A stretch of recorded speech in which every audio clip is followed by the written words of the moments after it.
We're gonna be hunkered down right here in these trees. Has to cross water to get to this point. From getting tracked overnight by Bigfoot to getting attacked by a pack of humanoid creatures, this is the chilling encounter of an expedition Bigfoot hunter. Let's dive in. In one of the Expedition Bigfoot cruise expeditions, Russell Accord had made camp in an acre patch of forest where a river splits at the bottom of a canyon. In this patch, they were surrounded by water, and if the elusive creature was to show up, they'd hear it from a distance.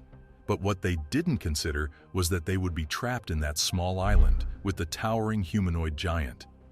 For the past 20 hours, Russell had a strong feeling that they were being watched by something from the ridge above. Something in the shadows was carefully following them around. It was silent, elusive, and observed their every move, but things were about to get worse. The sun was setting. The camera actually caught a shadow of something that crossed on the hillside behind me. If something's running side by side with us up on the top of that point. The thing about that night was that in the jungle, he was the only thing that didn't fit in. He was the uninvited guest. And being a seasoned survivalist, Russell knew that he had to stay sharp all night, waiting and not dare fall asleep. Then it happened. About nights like this, I'm the only thing that doesn't fit in here. I am the uninvited guest. What is it? It's off to my left. Something is crossing over. It sounds like bipedal movement. From a distance on Russell's left, they heard footsteps crossing the water, approaching where they had camped. Russell stood frozen, his instincts on high alert as whatever was coming moved through the water, just a feet from where he lay. But the footsteps weren't rushed. They were deliberate, each one crunching through the shallows like it belonged there. Can you tell which way it was moving? It crossed the water right near me. Something in a tree. It sounded like something either. Then came the sound, something in the trees above them, a thud that didn't match falling wood. It was either something dropping or something being thrown, but by what? To be sure, Russell scanned the ridge with his thermal scope, but there was nothing, not a single trace of body heat. It felt wrong, too close, too silent, and yet too alive. So far, I've not seen anything on this thermal. The jungle around them was still, but Russell was certain something was out there, just beyond the light. He no longer believed they were alone. Whatever had been watching him from the ridge had come down. It was in the canyon now, and it was with them. That was right beside us. That was really close. That was close. Despite the constant taunting by the eerie presence, it made sure to stay out of sight, as if just shaking up Russell and his team, a way to tell them to get out of its territory. All right, Russ, what happened last night? Something crossed here last night. Sounded bipedal. I need to find out what that was. The following morning, Russell's voice was low and tense. His words were wrapped in the kind of fear that only builds after a long, sleepless night. To him, something had crossed the water near him, something that walked on two legs, heavy enough to break through the river's hush like it owned the land. And it wasn't on the other side anymore. It had moved to his side, sharing the same space, breathing the same air. Every instinct in him screamed that he wasn't alone down there. Something was tracking him, staying just out of sight, but always close enough to make him feel hunted. He couldn't shake the feeling that eyes were on his back. To escape feeling like the prey while still hunting the elusive creature, Russell had to get out of the canyon floor, where the rocks and river pinned him in like a trap. Carefully, he followed a narrow game trail, inching his way up the side of the ravine. Now above the water, he moved parallel to it, stalking whatever had stalked him. He believed it was still out there, somewhere. I swore that big pine tree out there was just shaking. Did you hear something back there? Yeah. It sounds like something big. But nothing could prepare him for what he was about to find. The hunted becomes the hunter.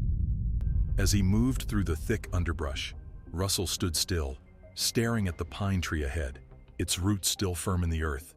Yet the entire trunk leaned at an angle like something had pushed it hard. It wasn't the kind of thing a deer or small animal would just bump into. Being experienced in his craft, Russell immediately knew that whatever had done that had size, weight, and the strength to bend a living tree. As Russell observed it, it went quiet. There was no wind, no creaking branches, just the creeping silence of being watched. The kind of silence that presses on your chest and makes every breath feel too loud. Then, all of a sudden, something happened. They weren't alone. Nearby, a patch of wild berry bushes looked like it had been hit hard. Every ripe berry was missing, and not plucked at random like birds would, but stripped clean with purpose. Nothing was chewed, nothing left behind. A clear indication that whatever had fed here had fingers. Russell, who had spent decades tracking predators and surviving off the grid, knew what that meant. This wasn't a bear's feeding ground, since the patterns were wrong, too precise. To Russell, Bigfoot, if it existed, wouldn't ignore a resource like this. It was perfect for something smart, something omnivorous, something watching. And whatever it wasn't far. It knew they were there, as if it had been there first. But the hunt wasn't over, and things would only get worse from there. Later that night, as Russell followed the game trail, he heard something. See, the game trail was narrow, barely wide enough to walk without brushing against the tangled undergrowth. The deeper he moved into it, the more something began to feel wrong, like the woods were holding their breath. Listen to me carefully. Can you hear me? We're being followed. What? Behind him, there was movement, not the soft rustling of a small animal, but the heavy, deliberate crack of brush being pushed aside by something large that didn't care about being silent. Whatever it was had weight, and it was close, too close, just beyond the tree line where the branches knitted together and turned everything into a wall of black. It wasn't curious, it wasn't confused, it was following with intent, keeping just out of sight but not out of reach. As this happened, Russell knew better than to run, because sudden movements trigger instincts, and out here, instincts can get you killed. The brush behind him shifted again, louder now, almost like it was reacting to the tension, closing in around them like jaws preparing to snap shut. Regardless, Russell had to keep filming to get a piece of evidence. For this reason, he had the camera flipped around, now pointing at himself, but every nerve in his body was screaming at him to forget the shot and listen to the woods instead. Generally, the camera is behind me to monitor what I'm seeing. Tonight, being tracked, I wanted the camera turned and faced me to monitor my movements and whatever was approaching us from behind. And then it stopped. That terrible, calculated silence that says the thing chasing you has made a decision to watch and wait. But out of nowhere, the elusive creature started running towards them. Instead of running, Russell decided to get another angle and keep filming. There's something back there. And it is following us. Hey, Zach, are you smelling that? This evidence would be crucial to their research, and obtaining it would be hard and require a lot of sacrifice. Was Russell ready to pay the ultimate price? Going blind. They could feel the presence of something taunting them like a predator would its prey, but it had changed its tactics. Initially, they felt like it was following from treetops, but now it was on the ground with them, stealthily watching from the shadows what these uninvited guests were up to. At least, that's what Russell thought. As Russell changed angle and moved through the woods to get a clear shot of the creature, something unexpected happened. Sit tight. Just wait, just wait, just wait. I'm waiting. Hang on. There's something right back here. Lost in the woods and blind, Russell had no choice but to contact Maria. She would become his eyes and watch out for Russell. The expedition was not done, and Russell was still being followed. At this point, Russell felt like a sitting duck, knowing very well that there was something hunting him, and he could not see it. Despite Maria's reassurance that she would keep an eye on him, Russell could not shake off the dread. Yet Maria was not safe either. As she watched out for Russell, she heard something behind her. Whatever was taunting them was smart enough to evade being detected even by their advanced technology. They could not see it, yet they could feel its presence. But as they listened closely, Maria saw something. It's been theorized that they do this to let them know when there's someone in their territory. While Russell got hunted in Bigfoot territory and made it out of the woods alive, the the same could not be said about the next victim. 4 years since TV production assistant Terrence Woods Jr. seemingly vanished from set. That's right, Mario. His former colleagues claim they saw him run down a steep cliff that led to a forest. Since then, he's never been seen or heard from again. The shockingly weird disappearance of Terrence Woods. The moment Terrence Woods ran into the trees, it didn't make sense. 1 second he was standing near the production vehicles with the crew, calm enough, just doing his job. The next, he dropped his radio on the ground and took off at full speed toward the tree line like something unseen had snapped inside him. No hesitation, no warning, just a sudden, violent sprint into the dark. He ran so fast, people barely had time to react. One of the crew, a man with SAR training, tried to follow him, but the steep, uneven terrain was too dangerous. They said it looked like Terrence leapt off the edge, down a sharp 300-foot drop, and kept running.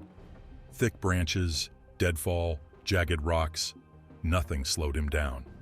And then, it was like the forest opened up and swallowed him whole. Nobody could see where he went, and nobody ever saw him come back out. The trees stood still, cold and quiet, like they had taken him, and the air too silent, too heavy, like the forest had closed its mouth. He was gone in less than a minute, and just like that, Terrence became another name on the long list of people who vanished in these cursed woods. Yes, this isn't the first strange disappearance in this forest, and it won't be the last. It was about 2-something in the morning. He called me, and he was like, "Dad, what you up to?" I said, "Man, I gotta go to work." He said he was all right. I said, "All right, I'll call you later when I get off of work." And he said, "Daddy, I guess he sounded normal." And that was it. The land that takes.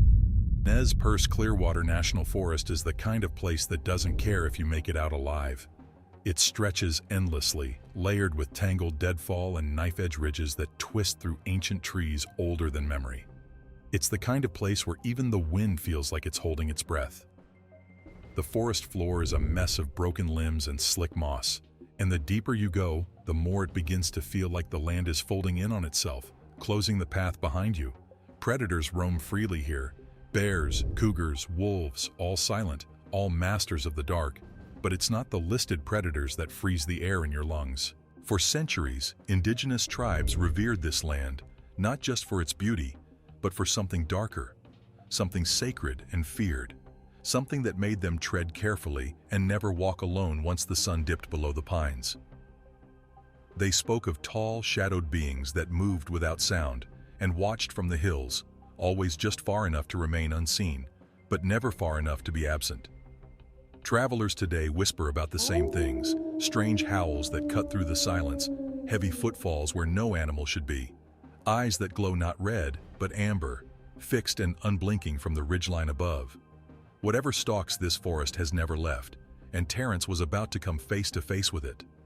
But who was he? Terrence Woods Jr. was not the kind of man who scared easily, and certainly not someone who would vanish without reason into the wild. He was sharp, curious, and incredibly driven, a talented young television production assistant who had already proven himself in some of the most remote and punishing environments on Earth. He had worked in the rugged expanses of Alaska and trekked across the harsh terrain of Turkey, places that chew people up and spit them out. But Terrence had always returned stronger, more focused, and ready for whatever came next. He was adventurous, well-traveled, and calm under pressure. A man who knew how to handle the wilderness and stay grounded in chaos. And the people who knew him never saw him as someone fragile or fearful. Which is why what happened next felt so wrong, so unnatural, like something out there had reached inside him and flipped a switch. Something is wrong. Before he ever set foot in the Nez Perce Clearwater wilderness, something in Terrence had already begun to shift. Something quiet and internal, like a pressure building beneath the surface that only he could feel but couldn't name out loud. In the days leading up to the trip, he messaged friends with vague hints that he didn't want to go. Short, strange texts that made people close to him pause because they didn't sound like the confident, focused Terrence they knew.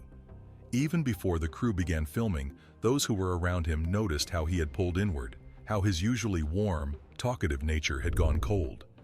As if he were already bracing for something he couldn't quite explain, like he knew something was waiting out there but couldn't say what. On the night before he disappeared, Terrence posted a silent video to his Instagram, a black river rolling under the moonlight. No caption, no words, just that dark water moving endlessly through the trees. When reporters later found it, many called it haunting, unsettling, like it carried a message he couldn't say out loud, a whisper before the storm. By then, something was already watching, and Terrence seemed to know it: the vanishing. It started with something simple, something ordinary. Terrence told the crew he was stepping away to relieve himself, holding his radio as he slipped away from the group near the edge of the rugged clearing they were filming in. And for a moment, no one thought anything was strange about it. But then, just moments later, his radio was found on the ground, dropped like it no longer mattered, and when Simon, a trained search and rescue volunteer, glanced up toward the tree line, he saw something that would never leave him. Terrence, sprinting full speed toward the drop-off, not hesitating, not slowing, running like something was chasing him or like he was chasing something only he could see. He didn't weave through the thick brush like a normal person would, didn't struggle with the deadfall and tangled roots the way everyone else had all week. He just tore through it downhill, through terrain that should have shattered his legs or broken his pace.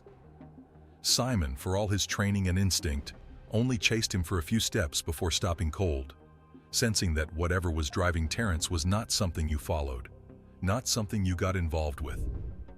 Terrence flew off that cliff edge like a shadow swallowed by the forest, not a stumble, not a cry for help, just gone, swallowed by the dark timber below. And no one saw him on the logging road at the bottom, no cameras caught a trace of him, and from that moment forward, Terrence Woods was gone. No goodbye, no footprints, no answers, only silence thick in the trees, as if the forest itself had closed its jaws around him and refused to give him back. Something in the timberline? The forest floor beneath that ridge wasn't just thick. It was a brutal mess of twisted logs, deadfall, and rotting timber stacked like traps laid by nature itself. The search and rescue teams who came in the hours after Terrence vanished stood at the base of that slope, shaking their heads because even the most seasoned among them couldn't believe anyone could have gone through it and survived. There were no tracks, no snapped twigs, no bent branches, no blood, no discarded items, not even a thermal signature to suggest a human body had moved through it. One officer muttered that your feet wouldn't even touch the ground down there, not without crawling or falling. It was as if the forest swallowed him whole and sealed shut behind him, closing every wound, erasing every mark, and leaving behind only the smell of moss and cold stone. But deeper in the woods, there were things harder to explain, like the way sounds seemed to get trapped under the trees, how footsteps would echo and then vanish, how people stopped talking and just listened to something they couldn't name, and how silence would fall like a weight just before someone felt the need to run. Eyes were said to blink in the distance without shape or source, and those who stayed too long often returned whispering about being watched by something that didn't blink and didn't move like a man. But this is where things get creepy. On the very same day that Terrence vanished into the thick timberline without a trace, 56 miles away across the same stretch of brutal wilderness, an experienced backcountry cook named Connie Johnson also disappeared while working with a hunting party. Her dog would later be found alive, but she was never seen again. Before that, there was Jose Mendez Morales, a man who vanished in 2018 while out on a work crew just miles from where Terrence would later run. And his disappearance was just as strange, just as silent, and just as final. These aren't isolated incidents, and in these backwoods of Idaho, where the land swells with ancient ridges and secrets older than any man, there is a pattern. A dark rhythm of people slipping out of the world without explanation, with always the same signs: impossible terrain, no signs of struggle, a hush before dread sets in, and instincts that once protected suddenly become useless. And it got even worse. Panic in the pines, myth or manifestation. There's a growing term among survivalists and trackers, something whispered about when official answers stop making sense: panic in the woods. This is what others call the call of the void, a sudden, overwhelming urge to flee without reason, as if something ancient and unseen reaches into your chest and flips a switch. Coincidentally or not, Terrence had written about needing a reset. In his journal entries, cryptic phrases hinted at exhaustion and unease, but nothing that sounded like despair or finality. And certainly nothing that felt like the kind of spiral that ends with someone running headfirst off a cliff. But that's the thing. In cases like his, it's not sadness or madness driving them. It's something else entirely. A pressure in the air, a silence too deep, a weight pressing down on their skin until their instincts scream and they run. These are the same woods where people have fled screaming from things they never saw, just felt, where hikers report a shadow just out of view, footsteps that don't match their own, and a low hum that builds until they can't breathe. This has left a lot of people with a lot of unanswered questions, and Terrence's case is no exception. The questions. During Terrence Woods' disappearance, even after days of searching and years of questions, the most basic answers were never found. Law enforcement never checked his laptop or dug into his phone records, ignoring the very tools that could have revealed what he was thinking, who he was speaking to, or if something had been threatening him before he vanished. On top of that, there were contradictions everywhere, with some crew members hinting at a mental breakdown. Yet nothing in his history supported that. No records, no past episodes, no warnings, just a young man with a bright career and a quiet fear he never explained. Then there's the strange detail that lingers like smoke.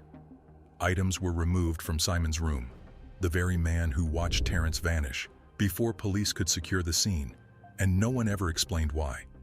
Even the search dogs failed, unable to pick up any scent at all, not even in freshly fallen snow, which should have made tracking easier.